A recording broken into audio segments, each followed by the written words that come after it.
Here today I have Jerry Barger, the owner of Corbin Hills Golf Course that played at Duke University, quarterback back in the 60s, No, 50s, early 50s. early 50s. Jerry, could you give us a brief synopsis of the game that you waved off the punting team when you were at played quarterback at Duke?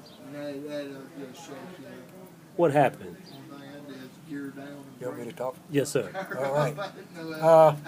I was vested with the responsibility of calling the plays back when I was playing at Duke.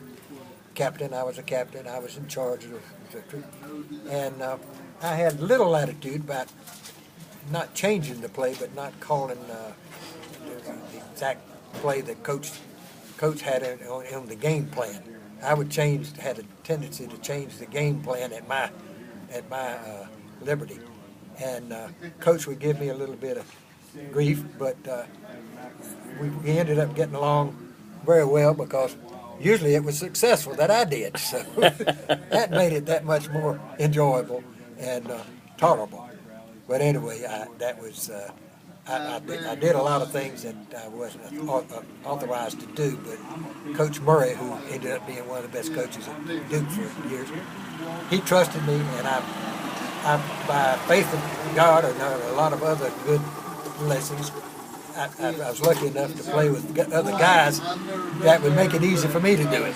Exactly. So my career was let that way, and wasn't that talented, but I had good surroundings and good coaches. Well, Jerry, you're very modest because everybody that I talked to about your athletic career, not only in high school but at the collegiate level, they said you were a sensational athlete.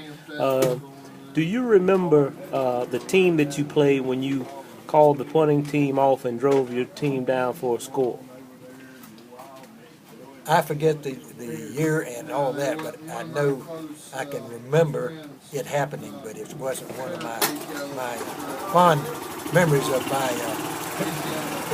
funny. But it turned out pretty good, and I got credit for doing something that I probably shouldn't have done in the first place. So I had that kind of relationship with my coach, and we both came out and doing things pretty good for Duke University because we enjoyed a bunch of victorious years together, Coach Murray and my career. Of course, I had some other help too. Sonny Jurgensen was circulated through there at the same time. He and I played the same position, quarterback. But he being just a sophomore when I was a senior, really didn't get to play that much when I was a junior and senior because Sonny was strictly a passer, and we didn't. Our offense was built around running backs and not as much passing as they do in today's these type of. Jerry, at that time, did you guys run the wing tee? Not at all. Well, yes, we did toward my end of my career because the split tee sort of gravitated over to a little and ran a lot of different kind of sets, and that was when the other formations sort of came along, but we kept the T formation my whole career at Duke, and we were very successful because we ran the option. I ran it particularly. That was one of my I had quick feet. I wasn't extremely fast, but I was fast enough to maybe outrun the people that was chasing me sometimes.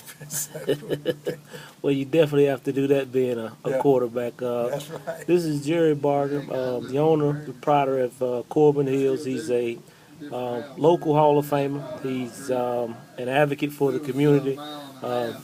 Jerry and I are great friends. He does an extremely great job here in the county of Rowan. Jerry Barger, we really appreciate that time. Well, thank you. It's good to be with you.